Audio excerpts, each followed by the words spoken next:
Okay, so here we are in the hiring room again. Another episode. We're going to roll out with Kristine Ritzler. Kristine, thank you so much for agreeing to do this. I really appreciate it. Yeah, well, thank you so much for having me. Yeah, and so Kristine is with Prairie. I'm Mhm. seeing it in the background too. Yep.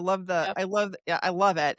And what's the full name of the company? Prairie. Prairie Capital Advisors. And what do you guys do? So we do a lot of investment banking, valuation, and we focus a lot on ESOP. So we're an I ESOP see ourselves, that. but then we focus a lot on ESOP transactions, buy side, sell side, advisory, and we do a lot of that as well. So any type of ownership transition, we're here to help out Mm. clients.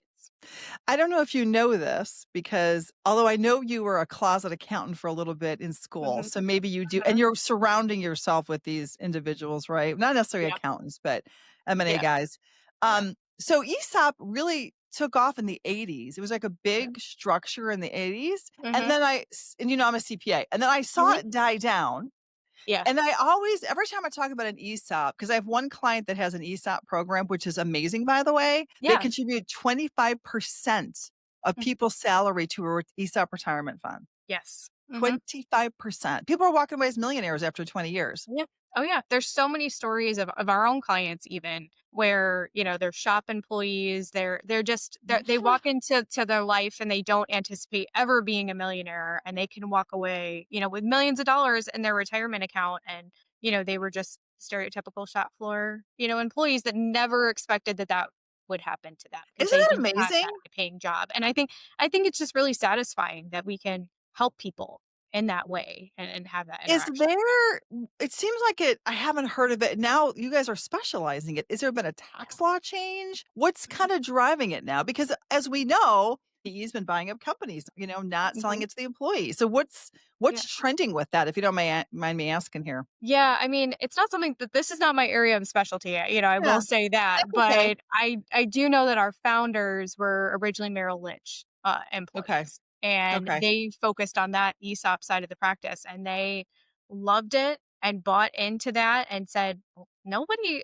in this world is, like, really specializing in this." Even when we're kind of, like, Okay. talking about our competitors, yeah, we Right. might have a couple competitors here and Yeah. there that focus on ESOPs or they have an Yeah. ESOP practice, but it's just so much smaller than, say, most of the firm, I'll put it that way, that, Yeah. he kind of found, like, an area of the market, to kind of start this up a little We'll have bit. to keep that in mind, as I go through the market and I hear things, I'll have to keep you guys in mind because I'm like Definitely. just a big advocate of it. I mean, I Yeah. just saw what it does, what it's done to this one is a construction company. It was a very old Mhm. construction company. It was family owned and they did an Mhm. ESOP in the 80s.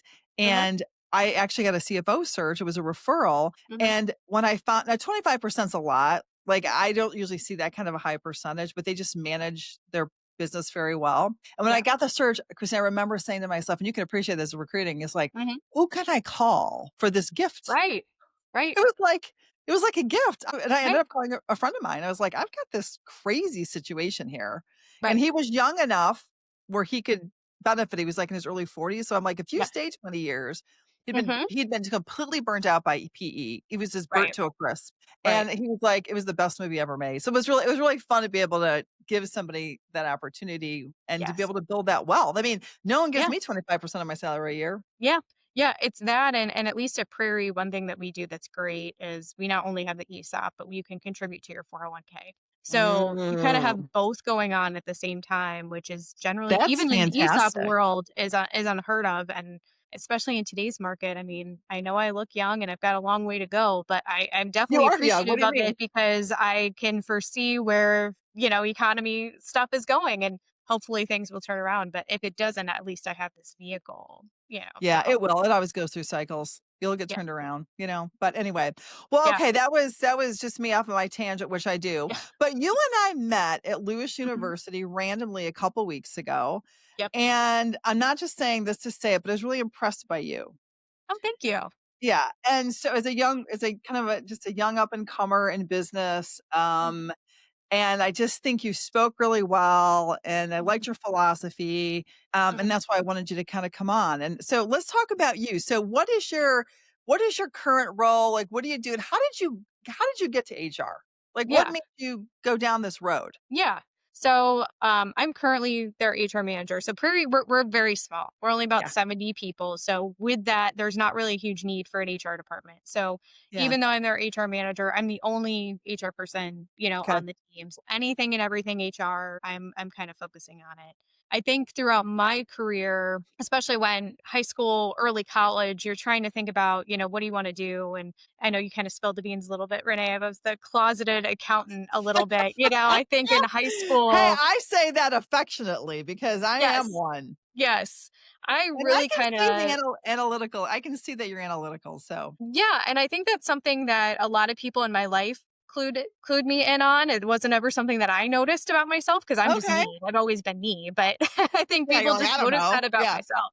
And I right. think people are really pointing me towards accounting. So in college, I started off down this accounting path, but even before I got there, I was kind of debating, do I go HR, do I go accounting? I know they're two very different things, but I was Oh, really kind of okay. struggling figuring out which way to go. I eventually chose accounting. Decided about halfway through college that I don't know. I don't know about this. There's certain parts of the accounting life, like busy seasons. Like, I don't know if I want to be that when I'm kind of thinking of my life 20, 30 years down the line, hopefully Yeah. having kids and, I That don't was want to that was a be. lot of foresight. I wouldn't even think about that much, but you're Yeah, right. I mean, those are like the things I was thinking about of like, do I really want to be like stuck at the office for 80 hours a week, never seeing Yeah. kids for 4 months out of the year?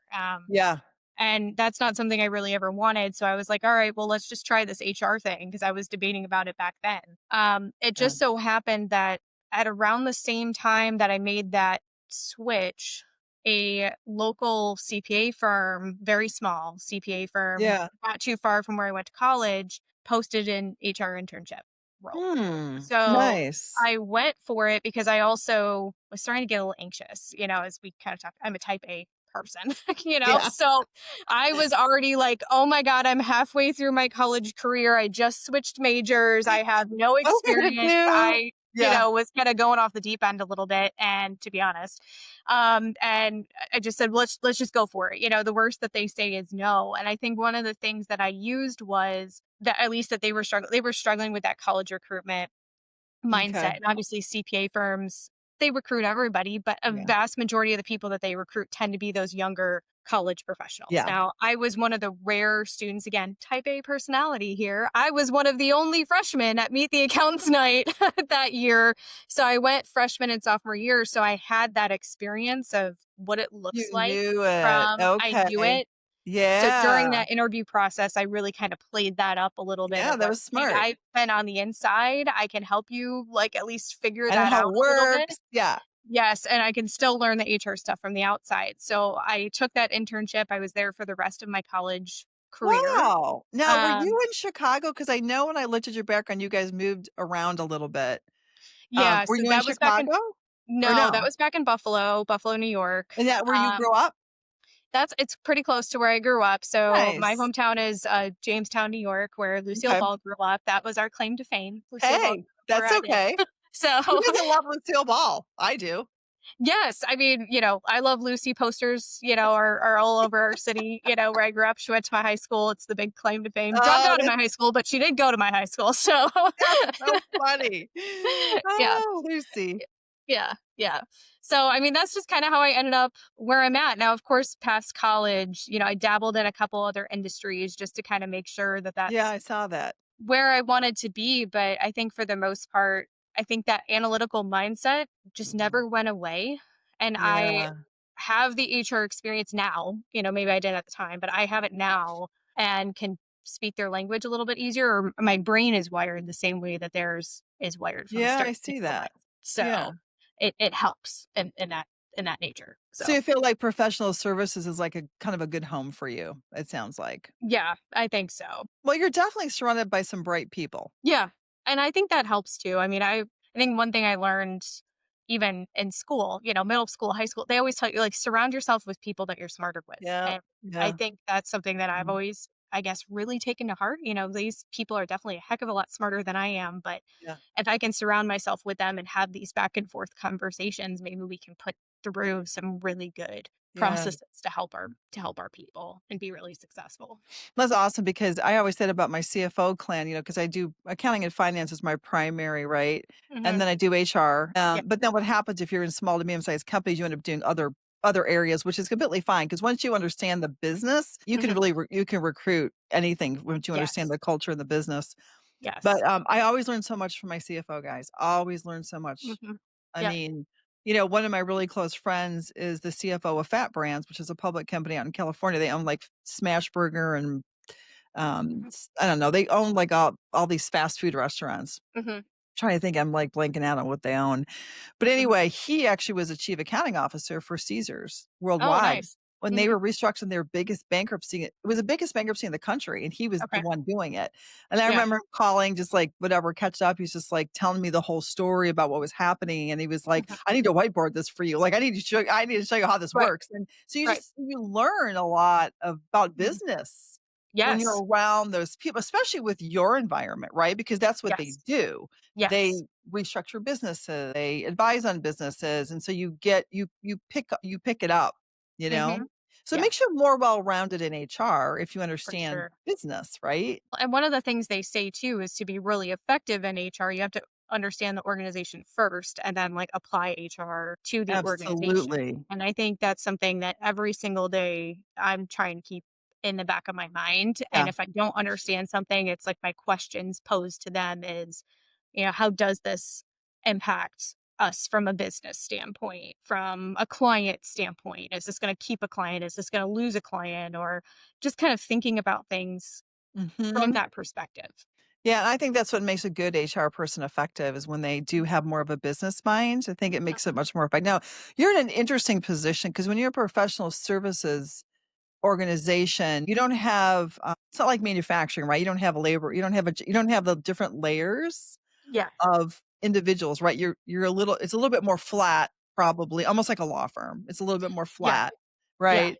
Yeah. So it's just it's a different environment than some other types of entities. I've got 4 different offices that I'm trying to recruit for. In the past, I've had 16 different offices that I've Oh, tried really? That many? for. Okay.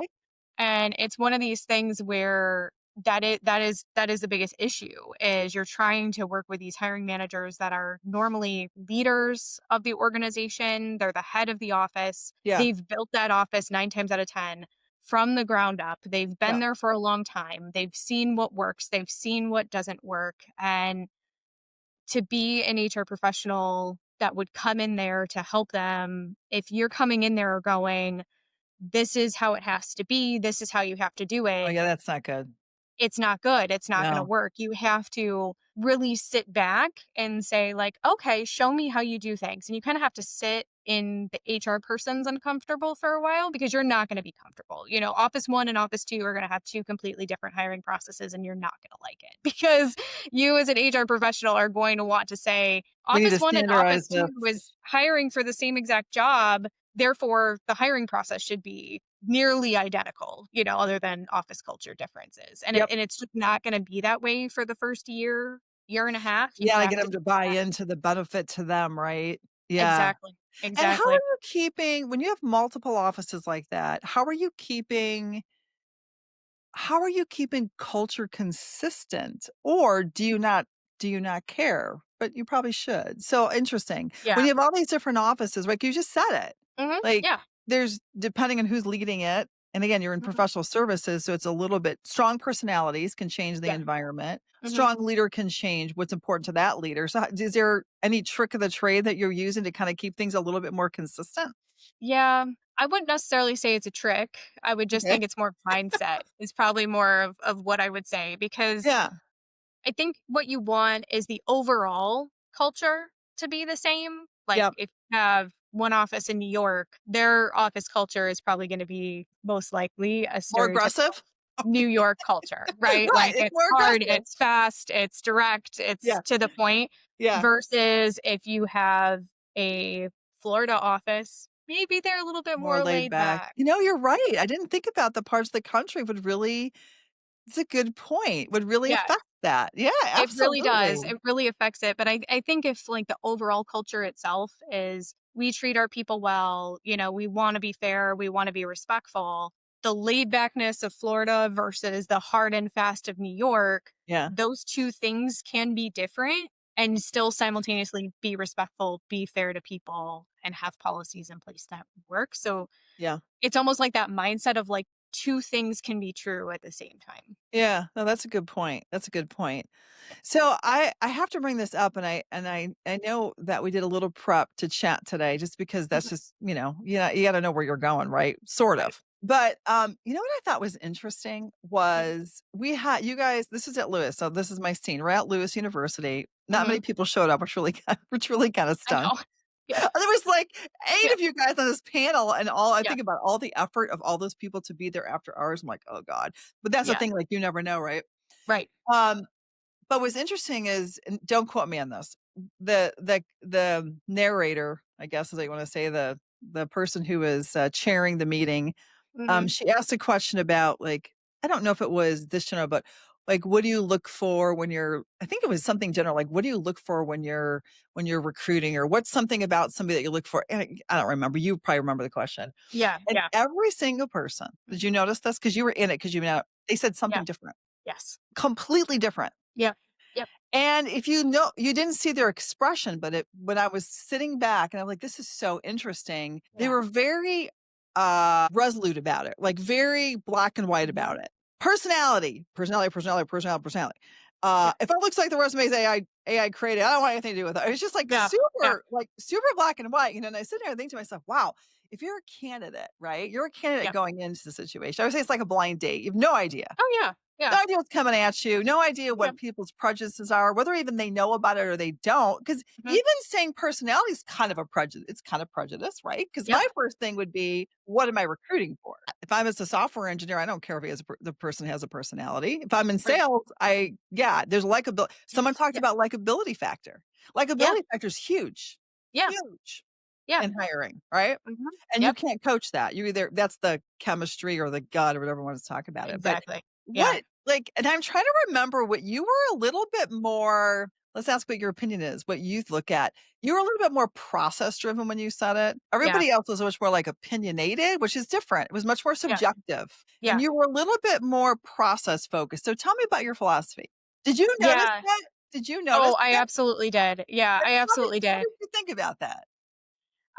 My answer is that it depends on what that make or break moment is, right? Like if that make or break moment, to your point, is something where it's being a little bit more prejudice or it's being a little bit more something that has nothing to do with the job related, then that make or break is a problem. I think for me, Yeah. I definitely have make or break moments, but I will tell you that most of the time my make or break moments change depending on what Mhm. position I'm talking about, what office I'm talking about, what leader I'm talking about that you're going to be working for, all of those different things are going to change. I try to marry a lot of what I'm talking to about candidates or how I'm assessing to a candidate to do they have the skills to do the job? Are they going to be an overall culture fit? Are they going to be a culture fit with the leader? Are they going to be a culture fit with the team? And really trying to identify those things. And I think one of the things I brought up on that panel was like that salesman personality and how like that salesman personality to me personally is like nails on a chalkboard for me. It's like that is not going to win me over. Like I had a candidate once tell me like this is an intern candidate by the way. Like we were phone Were they interviewing for like schmoozing you or something, or they were schmoozing me. They were like, "I looked at your profile and you've been so successful and tell me about this." Like they literally said this to me and I was just like, bullshit? You're like, "Okay." bullshit, bullshit, bullshit? Well, exactly, and I just to me, I think a lot of people are like, "Well, that's prejudice. That's prejudice. That's just their personality, or they're just trying really hard." And yes, 100%, that's exactly what's happening. But the thing that I think people often forget about is that yes, you want a job, but you hopefully are looking for a long term home. You're looking for somewhere where you can work in a job, hopefully, for a long period of time and can be in a job where you're happy and not stressed out and you don't have to be this person who you're not.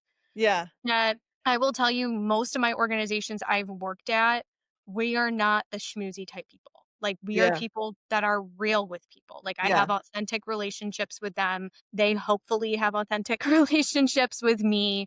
they know, like, people know pretty quickly after you meet me, like, schmoozing me is not going to be the way to win me That's over. It's funny. actually probably going to do the opposite thing. Like, that's going to push me away so much farther. And I think that's why I've been good fits wherever I've worked, is because I have that personality match.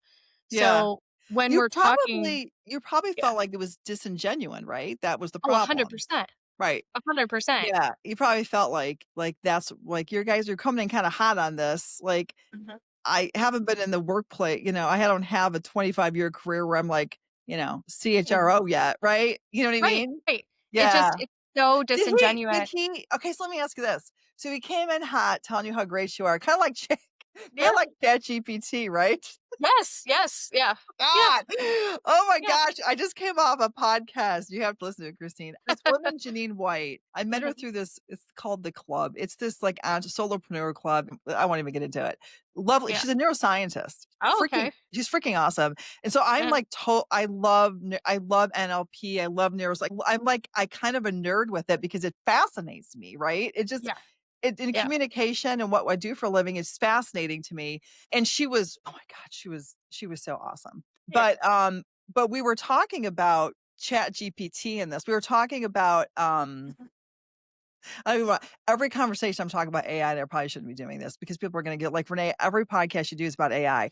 But she Yeah. was talking about, get this is wild. Mhm. We were Mhm. talking about how um, chat is tells you how great you are all the time, right? Yeah. And Mhm. then Yeah. you're trying to like get it off of that because you're like, don't tell me what I want to hear, tell me what I need to know so I can help with Exactly. this. Yep. But she was talking about that she was with this group, they gave them some kind of a prompt where you're trying to create, this is wild, trying Mhm. to recreate a coach chat, trying to create a have you heard about this? I haven't heard about this Okay. yet, no. There's this Yeah. whole thing, coaches are gonna be replaced because you can create an AI to be your coach. Oh, Yeah, interesting. Yeah. not healthy. I mean, to me, you're crazy. Right. But you put this prompt in and this chat got aggressive with her. Yeah, we've had that here. Yeah. We have an employee that sits actually not too far outside my office, and he gets in arguments with ChatGPT. He'll put in there, I mean, he's like on our research team, so he has to do a lot of research. So he'll ask ChatGPT, like, well, what's your source on that? Like, because he'll get a prompt and he's like, that's not right. So he'll ask it back, like, what's your source on that? And they'll give it a response back, and he's like, no, that's not in this source. And chat will come back and start arguing with him about why it is in that source. And it's really comical. We have fun with it. I mean, it's wild, but it's frightening in a lot of ways Yes. because your researcher knows he's wrong. Yeah. It's wrong. Yeah. I'm calling chat a male now. Like it's a No, person. Yeah. yeah, he know well, she was talking about what she was talking about was, and I'm gonna say this incorrectly because I can't remember how she talked about this. She didn't say the word personas. She was talking about, how you have a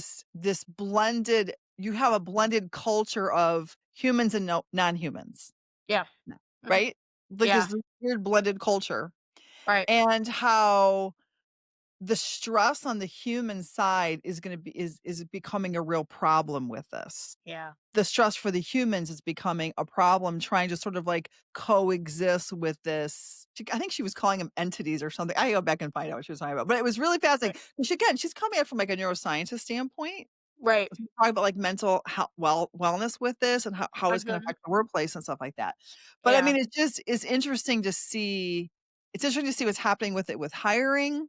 How do you feel Mhm. about it with hiring? What's your viewpoint? I'm conflicted on it with Yeah. hiring. Absolutely. I feel so much that in order for you to be really effective, you have to understand the office. You have to understand the culture, which ChatGPT is just never going to understand. It's just a computer program. Yeah. I think it's Yeah. great for, HR team of one over here. So take that, with what I'm about to say. But I'll take phone interview notes and I'll have certain questions and I'll type in, what people are saying in response to that question. And I'll use it to, copy paste and say, hey, write a quick summary for Yeah. me. Of course, smart. I'll take names out, so I won't have Sure. names in there. I really won't have a decision in there yet. It's like just summarize What this I took, conversation, yeah. what I just with these notes I just took. will usually then use that to help me make a decision. But I think the key is I usually already have somewhat of an idea in my mind. Am I going to move forward with this person or am I not? And then sometimes Chat GPT either supports it or sometimes I'm like, okay, calm down there, chat. Like, they like, I've had it for Like, it's intern gonna be candidates. okay. Well, I've had it for intern candidates. They're like, well, one weakness that this intern candidate has is lack of experience. And I'm like, yeah, obviously this person doesn't have experience. It's an intern. Like, so I'll delete that part out. There's Yeah. still, I think Yeah. with ChatGPT, you can use it, but you still have to read through Yeah. everything that it Yeah. pushes out to you and use it strategically. Like that's the perfect example. Like Yeah. I am never going to decline an intern candidate because you don't have experience. Like that's literally the That's the point whole point. Yeah, of that's the getting whole an point. internship in the first place. So, like, even if chat spits that out for me in my summary, I am absolutely deleting that out because there's Yeah. no point in even giving that a consideration. So you're hiring sophisticated people. So AI, like AI is a tool, whether it's a video interview or a discuss, if you're using AI for the first screening, it's really not ever going to be useful for you because your internal clients, they won't do it. I mean, if someone sent one of my CFO friends I actually did a demo with this Mhm, company because I was researching for some manufacturing clients of mine. That when mhm, you have volume recruiting, sometimes I think it makes sense. New grads could be interesting because I think they would actually like to have a video interview and not interact with an individual. It could be an interesting thing to see that. I don't know. You'd have to yeah, run a test on it. yeah, But what's interesting is I did this demo and it was an avatar. It was a yeah, voice. Okay. It mhm, wasn't a bot. Like, I mean, it was a bot, mhm, but they showed me this demo, they recorded this guy who was like a quality manager, so he wasn't a stock boy or a general laborer, so it was a quality manager, and yeah, this Emma called him, and you could not tell she wasn't human yeah. That's at scary. all. Yeah, He was like, "Yeah, not really." She's like, "Oh, no, no, wait, hold on, let me tell you a little bit more about this." She was just like she was responding to his emotion, wow, and the guy did not know that it was not a human. 'Cause you right, could tell by the way he responded. And right, so when I got done with it, I said, first of all, it wasn't cost effective for what I needed it for. For the manufacturer, it was just too expensive for them to use. But I go, in Illinois, you have to state that it's a bot. You have to let them know he's not talking to a human being. yes, And they yes, were just like, "What?" I'm like, they were from Europe. And I'm like, "Yeah, I mean, you can't do that." I mean, right. but he was like, "Well, the great thing about it is they can't get a hold of someone, they just keep calling us." So well, that's not good either. Like, No, you gotta put a limit on calling somebody. Could you imagine this bot calling 100 like, it can't think, it's just calling, but right. I just think it's gonna be an interesting thing to see how it plays out.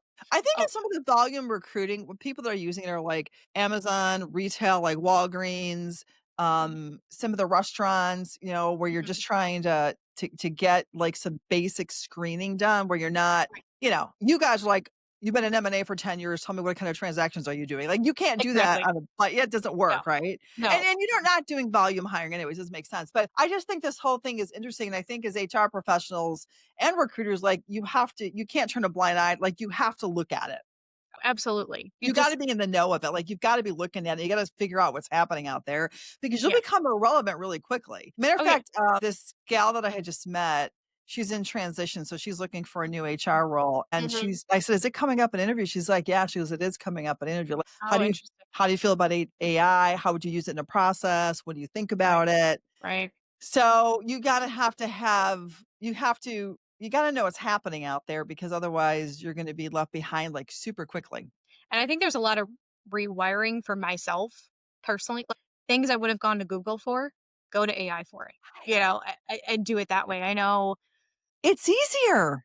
It's it's a quicker. heck of a lot easier. Like even today, it's like I was having You a know y problem at Excel and I used to go to Google, like give me the formula, to do this certain I want to do this, go to Google. Yeah, Now I go to AI and it just is like, hey, type in this formula. Here you I go. Here know. it is. And even today, I think we're in a point of transition, so we're trying to kind of just be a little bit more definitive, That's with right. our You were gonna try to give does everyone have a license now? A chat license? Is that what you guys are doing or yeah, so everyone has a chat license now. And now we kind of just need to train, just kind of give them more ideas, on how to use it. yeah, how to use it?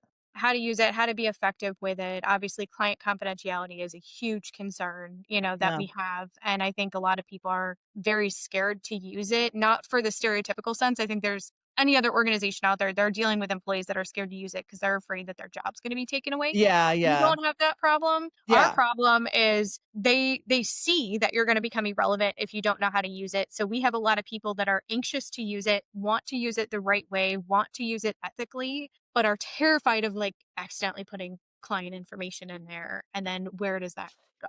So it's kind of creating the same problem as the other organizations have where people aren't using it. We kind of, I wouldn't say people aren't using it here, but they're definitely a little bit more hesitant to use it. Yeah. I mean, my son, who's an attorney, like he started to use chat to do deposition summaries. Yeah. Because they were, I guess you can't bill much for them. So it could take a while to get it done and you can't bill much. So he's like, "This is like it's a monster." And so sometimes people get backed up.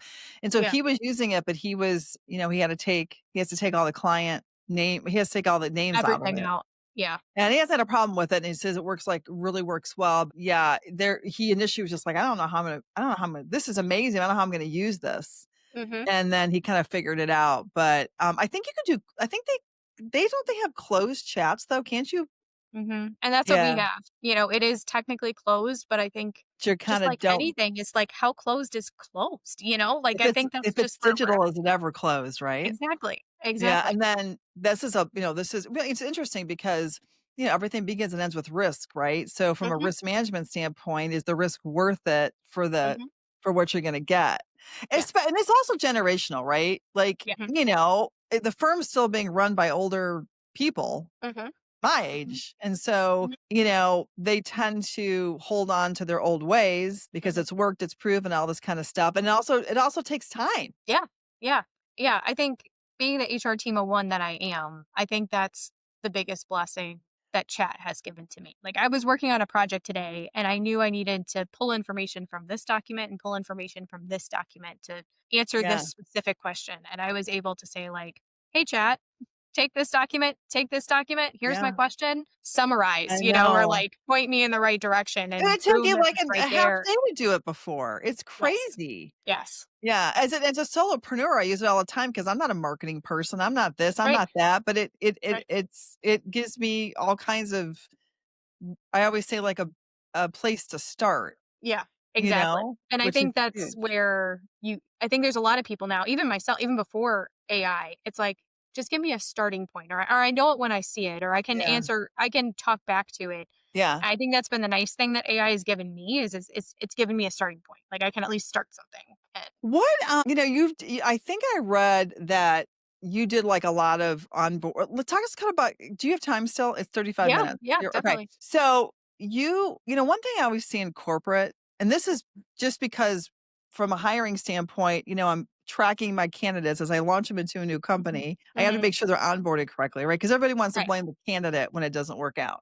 Right. No one wants to take responsibility for the onboarding. Right. So you built a lot of or you built some, I think Mhm. some really so tell me about your philosophy on onboarding and what you built and any kind of advice Mhm. to, other HR managers out there, or not even HR managers, just managers in general who kind of stink at onboarding. Yeah, I think the biggest thing that I've seen Yeah. most of the time it's managers doing the onboarding, right? And I think Oh, that you're already a manager. So 9 times out of 10, that means that you've been at the organization for a long, long period of time. And I think the most common thing I see is managers just forgetting what it's like to be new and know mm, nothing. You might have mhm. been a financial analyst at one of our competitors, and then you're a financial analyst here. But the way that you're a financial analyst here versus where you were before are two very completely different things. And I see managers a lot going, well, they have experience, so they should know how to do this. It's like, well, our processes or our ways of doing things or who you go to or who you ask questions to might be Yeah. completely different than the way that they handled it where they were over there.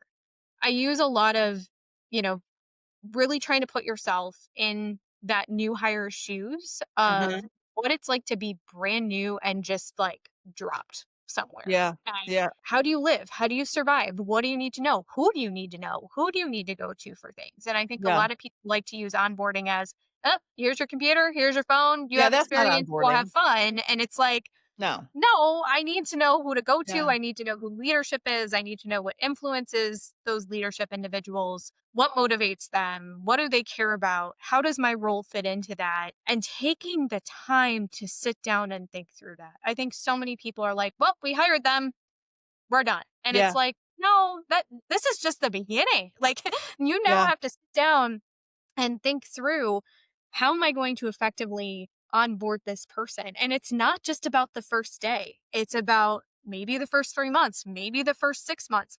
How long is it going to take them to acclimate? And that's going to be different from position to position, what they're doing, how they interact Right. with everybody in the organization. But you absolutely have to take that time. And I think one of the things that I see is that a lot of people just don't take it that seriously. They just Yeah. say, "Hey, we hired the person, they signed the offer, they passed the background check. All right, just sit back and wait for them to show up now." And it's like, no, you have to, this is the Yeah. time where you have a lot of work. So do you sit down with the manager, do a formal game plan with them, and then try to hold them accountable and then touch base with the person? Like, what are you doing? Because you can So say all you want, but is the manager gonna execute, right? the manager is the one that's definitely has to execute. I can only do so much. I can only Yeah. bring so much to the table. Yeah. And I think every HR professional would tell you that they would love to walk into a room and say something and be 100% believed every single time. That's just not where the That would profession be of like HR is Christmas, at. right? Oh my Yeah. gosh. Yeah. I mean, that's just not where it's at. So I like to provide people with like an orientation agenda. We have an onboarding plan as well that goes even deeper, that gives them access to all of those things. I send that to the manager in as well of advance as I possibly can. Everybody Yeah. starts in Okay. different times, but I try to send that to them well in advance and say, please take this time now to like look through this, look through everything that I've put together. Is there anything additional? Is there anything that you have to add? And I welcome these comments. I welcome this feedback Yeah. back and forth. Everybody takes it a little bit differently. Some people take it really seriously. Some people don't take it as seriously. They're just like, Yeah. yep, looks good. Move on. Here we go. And then after that, I'm following up with candidates 30 days in and Okay. 90 days in. And I almost kind of look at it like a data collection point for me Okay. where maybe there was a manager that did a really awful job, and maybe depending on how really awful that job was, then yeah, maybe I want to follow up with that manager. But my organization is probably at a point where we're still learning, we're still kind of like figuring those things out a little bit. So Yeah. for me, it is more data collection of like, we're doing probably an okay job, teetering on pretty good of a job, but like, how can we make it better? Yeah. And I want to generalize that. I don't want to point Yeah. out managers, especially if they're doing an okay, teetering on Yeah. good job. I kind of Yeah. want to congratulate them and give them that camaraderie for that. But I know that we could be doing it a lot better. And that's where that 30-day data, that 90-day data is going to come Are you into seeing any play. patterns? Is there any, like, patterns you're seeing on the data? So, not yet. There's nothing I'm seeing yet. But once that day comes, I'm going to have that data to Yeah, point back to smart. it Yeah. to really have those How are the conversations. employees taking that? Think they're liking it. Every employee is a little bit differently, or Yeah. every employee, approaches it a little bit differently. Mhm. I had an interesting one on Friday where I think they were trying to take it seriously, but then not seriously at the same Oh, time.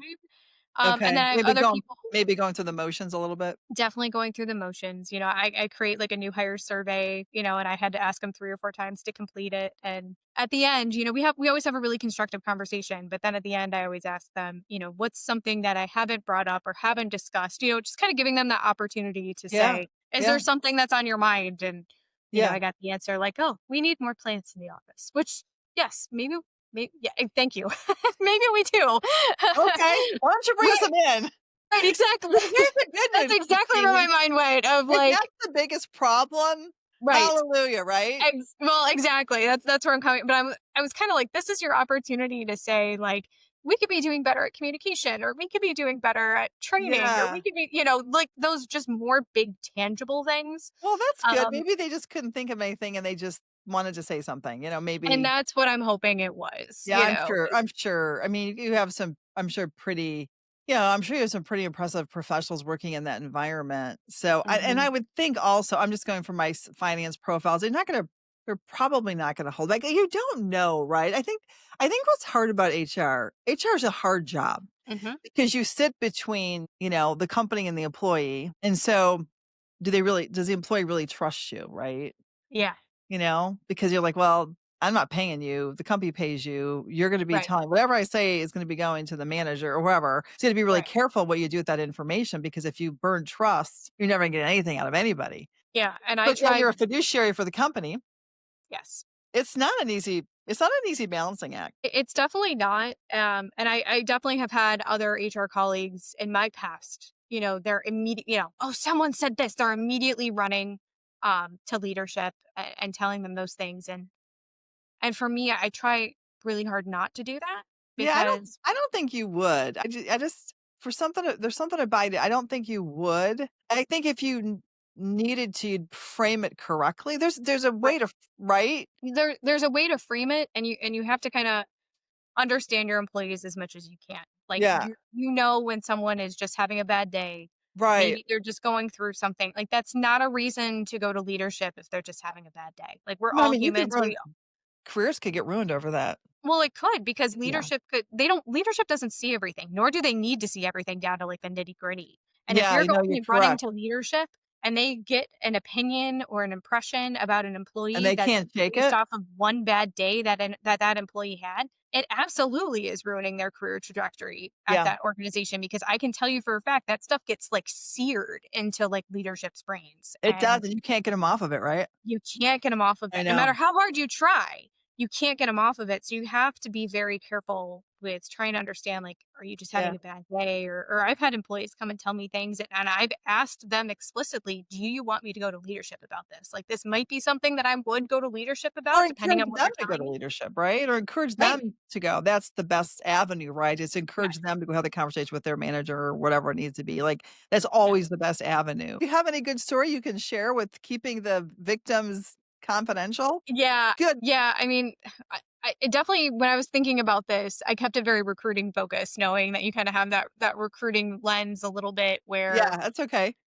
a couple months ago was, just trying to like interview, an intern candidate. And this is someone who wanted a job with us so badly. You could just Oh, tell from the phone yeah. conversations to set up the interview, the email interactions, just Oh, you can kind of tell when needy? someone has that eagerness, in their emails and Is they're it so excited. eager borderline needy though? Like where it kind of It was definitely eager, borderline on needy, where and it, you it kind of get came turned off? Yeah. I was starting to get turned off even before this, and it was the day of the interview, it was set up, it was supposed to be over the phone, mind you, I'm a big believer in phone interviews to No start, just kidding. I do all my first screenings on the phone. I don't do any video. I agree with that. It helps take bias as much of as you can out, given the Well, to your circumstance. point, I'm like taking notes. I'm looking at stuff. I'm not really Yes. paying attention to I wouldn't be paying attention to their face. I'd be, Right, right. yeah, You're trying to, like, pay attention, you're trying to get yeah. everything right, and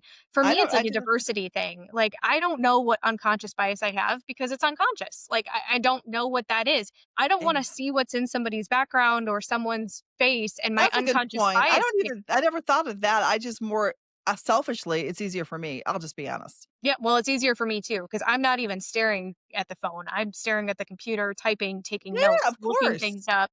Yep. But that's my big argument for phone interviews, when Yeah. you start. It was supposed to be a phone interview, it was the day of the interview, and I get this long email from him saying that he Oh, needs to reschedule the phone interview and he feels so bad, he's and then he probably, goes into the nitty-gritty details on how he got food poisoning the night before, all anything that you could imagine that could happen with that, I got all the details and a picture to notice. So are you that was a kidding me? first. Not at all. It's Who probably has still in picture my of him email. sick? A picture of him sick because apparently it was either food poisoning and an allergy or both because he got this huge rash.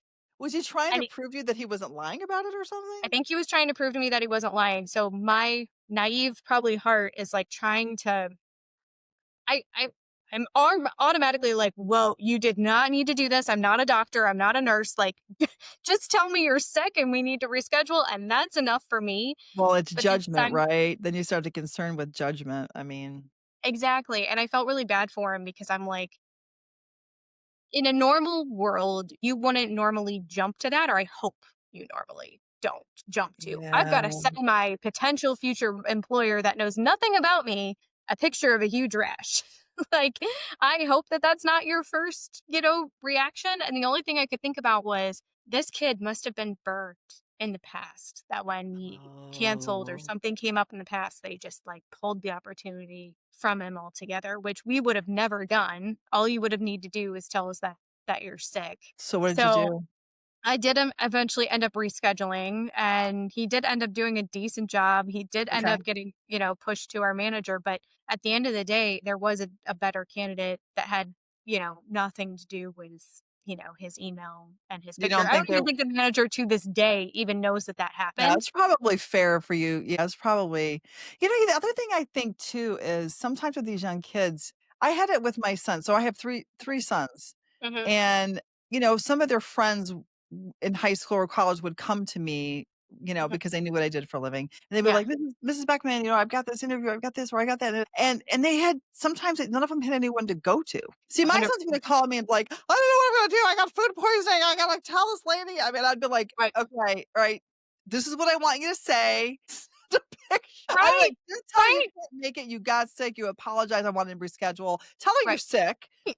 right. Just be That's like, it, but you just have to keep it as sick. Like, you I'd be like, don't "I'm tell me sick all enough your where I gory can't do I'm sick details. enough where I can't do the interview, Right. and I really wanna reschedule my deepest apology," whatever, but Yeah. sometimes people don't have anyone to go to. Oh, they don't, and I think that's why I do get so involved in, like, kinda like where we met, like, at the Lewis University Yeah, and because they those just sorts of don't events, like, know. people just don't know, they don't have anybody to go to, and Mm-mm. and I try really hard, like, when those opportunities present themselves, because I am on the other side of the table, I'm able to tell them, like, "This is what's going through your interviewer's mind, therefore, keep that in mind so that way Yeah, you yeah, react yeah. appropriately." Did you tell him did you coach him after that? Did you say anything to him or no? I normally don't. Don't, yeah. Maybe I should. I don't it's one of these It's a things tough where thing. it's a It's very tough thing. people I could get get mad about it. People could be I don't know. It's kinda hard. yeah, and earlier on in my career, people would always tell you, like, coach him through, coach him through. I've Mm. had it in my career where I've tried to coach somebody through that, and then they start arguing with me on the phone Right, or about why I'm justifying wrong it. Yeah, and or justifying justifying it, yeah, and you're it. just like, And "Why am I putting all this effort in?" that's kind of where I I come know, from is that, yeah, like, look, I'm the one inside the organization. I'm the one that understands the leader. I'm the one that understands the team. yeah, I'm trying to see if you would be a good fit to it. I think that's the biggest piece that candidates don't get yeah, is you could be the absolute perfect person. I mean, this happened to us recently. We were interviewing for a position and yeah, this candidate literally had the exact role in a competitor or as near yeah, of a like competitor as we could get. a Like slam dunk.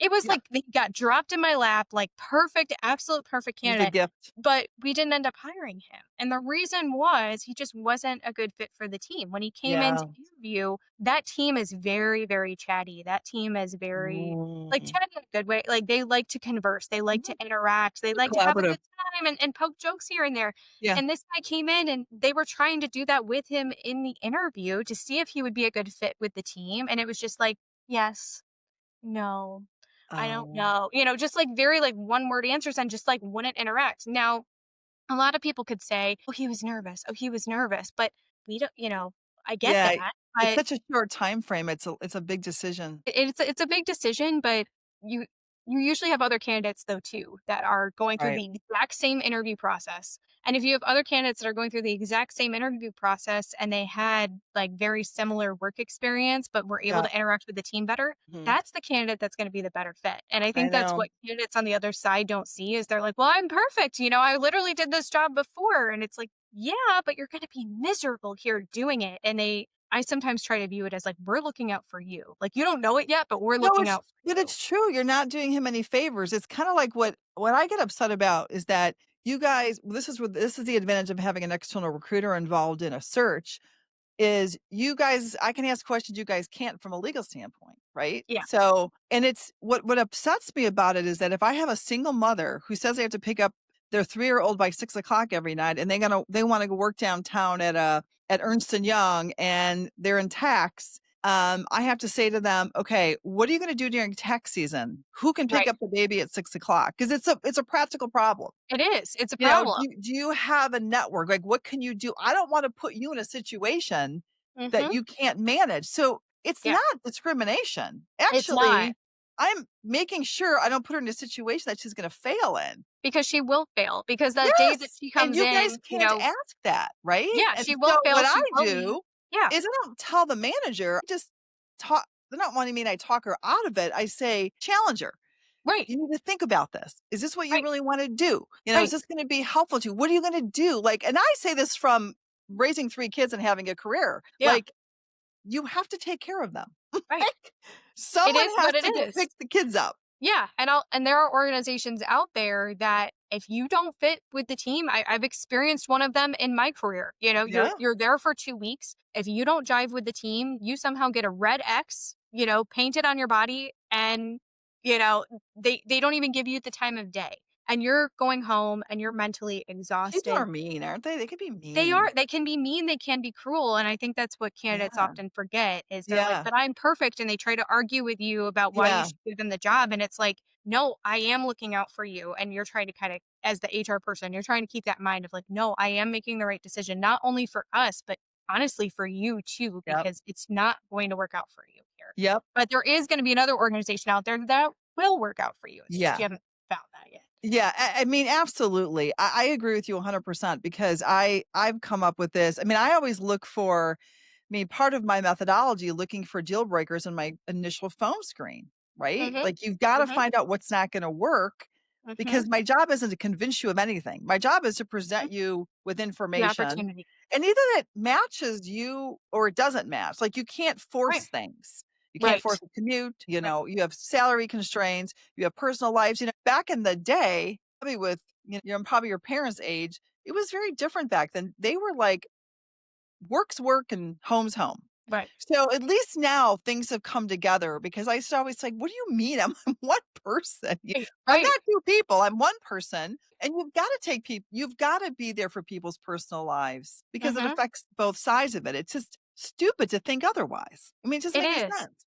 It is, and hiring managers too, they need to sit down and think, like, what's gonna work for that role Yeah. and that team. I can't tell you how many times in my experience where it's like, "Oh, somebody just quit, we need to hire somebody," or like, "Oh, I've got so much work on my plate, I just need, someone to The hire," and it's body. like, "Okay, but, like, what is their job going to be? How are they gonna fit in with you and the rest of the team? How is that job gonna fit in with the rest of the organization?" I can't tell you how many times they don't think about those None things. of them And do. then you hire somebody into that job or into that role, and those things weren't figured out ahead of time, and that person ends up leaving in a year. And the And thing is too, Christine, what makes me upset about these things is like you took somebody from another role mhm, to bring them over mhm. with a difference, like, you you directly affected their family life, Yes, 100%. right? Oh, yeah. You and so you have to take that, like, ethically responsible. You have to be responsible for that decision. Yes. And you're right, it has to start with who? It has to start with who do we want in the seat? Mhm. And I see it as an epidemic in corporate America. Nobody's Oh, doing it the right way. absolutely. Yep. And I what I don't understand, and I'm like getting on my high horse about this is the most expensive line item on your P&L. It's the most Yes. important resource to your company. It is the most important thing, and no one spends time on it.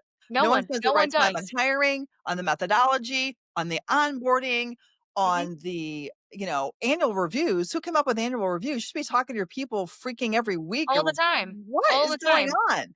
Mhm. And it's been like this for 100 years, and I don't know when it's gonna change. And then when the market shifts like it's shifting now, where now it's an Mhm. employer market, it gets worse. Yeah. Oh, yeah. It gets Absolutely. worse. It's Oh, just crazy out absolutely. there.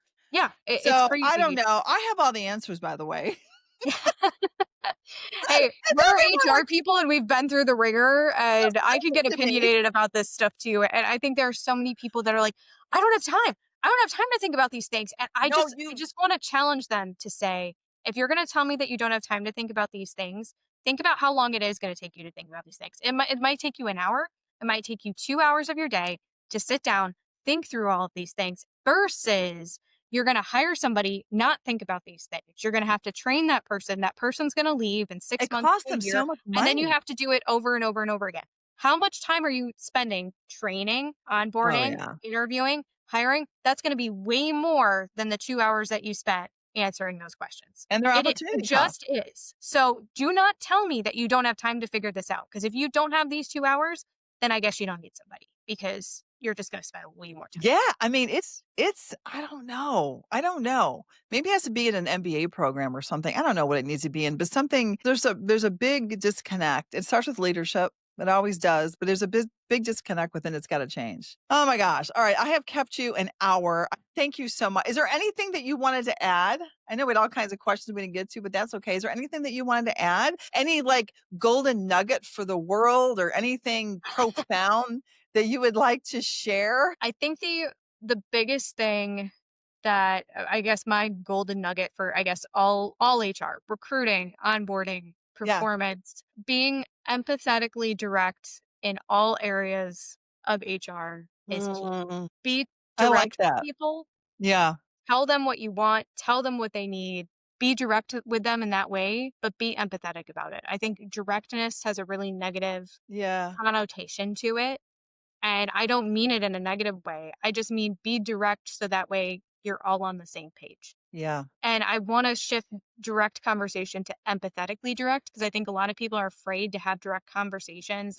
They don't want to have that Especially women. confrontation. Yes. Especially women because we're raised passive aggressive in America, Yep. right? We're Yep. raised to be nice to your face and then we stab you on the back when we walk out the door. Mhm. That's how we're Exactly. raised. And When that's men not helping are employees. it When doesn't you help have it doesn't help It's not anybody. helping anybody, it's not helping employees in those relationships, and I wanna tell people that it's okay to be direct as long as you're doing it empathetically. Yeah. You're not yelling Yeah. at them, you're not screaming at Oh them, god, no. Right. you're Respectfully. you're being respectful to them, you're just sitting down and saying like, "Hey, I noticed this, and therefore this is how it's impacting your job, your career, your task, your Yeah. whatever, and here's how I wanna help you." Here's how I wanna help you overcome that. Yeah. And I think if we start doing that in recruiting and onboarding and performance management, all areas of HR, we can really start to shift Yeah. things. Yeah, I agree with that. And I always say like when we you know how people hate recruiter. They hate the market hates recruiters Yeah. internally, externally. I mean, recruiter is responsible for all the bad stuff. And there's a lot of there's a lot of bad recruiters out there. Let's just say it. I Yes, mean, sir. it's Yes. terrible. I mean, Yeah. it's I yeah, and I fight it, right? Because I'm just like, Mhm. with new clients or you're trying to get new clients, you're like, no, I'm really not like the rest of them, but you have to prove that you're not the rest of them, right? Right. But yeah, I think that you if you're not being direct and you're not being empathetic, the way you communicate is just doing a disservice to everybody involved. Have you Mhm. read a book? This is an old book, but you should there's 2 things I wanna say to you. One of Mhm. them is there's a book called Crucial Conversations. Have you heard of Yep, it? right behind me. Where is it? Oh Right behind me. my gosh. Yeah. I love that. Yeah. Yeah. Um, I read it 20 some years ago and I still go back to it. And I Mhm. mean, it is timeless how it cues up conversation. I see you got strength Yeah. finders up there too, which I Yep. like. Exactly. Yep. Okay, yeah, I've already read that book. So anyway, Yep. that's awesome. I think that's great advice. And maybe if we keep talking about this, we can maybe get we hopefully we can get a shift, right? I mean, that's Right. what this is all about. Is about talking Yep. about it, opening up people's minds and getting a shift and try to raise the quality of like HR recruiters, everyone's skill set. If we raise the quality of the Mhm. skill set, then the process will get better, the experience will get better, and it'll have a domino effect down the road. And Right. it's a big impact. I mean, these are Yeah. people's lives. I mean, you're pulling people into an organization and you're changing their lives. When I used to run my recruiting firms back in the day, I think at our peak we were at 7 figures. I had about 25 recruiters. We had 3 different divisions, and I was running all the divisions, of course. I was doing all the Mhm. work. It seemed like I was. Mhm. And I'd walk in every morning, Christine, and I'd look at everybody and I'd say to myself, I'm responsible for 25 households here. I'm responsible for 25 people's livelihood. Yes. I can't fail them. I can't fail here because if I don't do my job correctly, there's 25 people who wouldn't have a job or wouldn't be, I mean, that's the Right. impact you have when you hire somebody. That's the Right. responsibility that every person should feel when they walk in and be like, Yeah. I I owe this person something, right? Yeah, it's a transaction. You're doing Absolutely. something for me and I'm paying you. Mhm. There's a transaction and I do have expectation for this transaction. Right. But I also have to do whatever I have to do to make this Yes. successful for you. That's my responsibility as well. And if you have to look at Exactly. yourself as a leader first, because that's where it starts. And Absolutely. if everyone thought that way, maybe organizations will be better. I don't know. It sounds like you have a pretty Yeah. good organization. So that's the good news Yeah. for you. Well, So, I try. I try. I mean, I think, we're all gonna make mistakes. I definitely haven't been perfect in my oh career. yeah, I get it. That's for sure. No, But I hope that I've always tried my best, and I hope that, I am responsible, for a lot of those people yeah, there. And I think the best compliment that you can get is if you're in a termination meeting and someone tells you, "Yeah, I saw this coming," or "Yeah, I'm not surprised." Because I hate surprise firings. I hate yeah, surprise firings. No one knew when I fired somebody, they knew it was coming because we already had, exactly. yep. And that's being fair. It is. It's being fair, and that's the ultimate compliment you can Yeah, get you're exactly because right. you know that you're taking care of your people then. Because this is a relationship, it is a two-way street, but I can't control what somebody else is going to do. I can only lead them to the path. Whether Yeah, they take up those yeah, opportunities that I present to them is on them. yeah, And that's the best compliment that you can get is I'm not surprised. I saw this coming. You're right. I could have done better. And I yeah. just didn't take that Yeah. opportunity. Awesome. Well, thank you so much. I'm so glad I randomly went to Lewis University because they were looking for people. And I was just Yeah. like, okay, I'll go volunteer. I'll go do it, Yeah. and I met you, which was awesome. Thank you, Kristine. I really appreciate it. And more to come with more episodes. Thanks. Thanks for joining me in the hiring room. If you like the podcast, please subscribe below and share this episode with someone you think that would benefit from it. We're always looking for good people to interview. So if you have a referral, comment below, or you can email me at renee@mseedinc.com. Thanks. Till next time.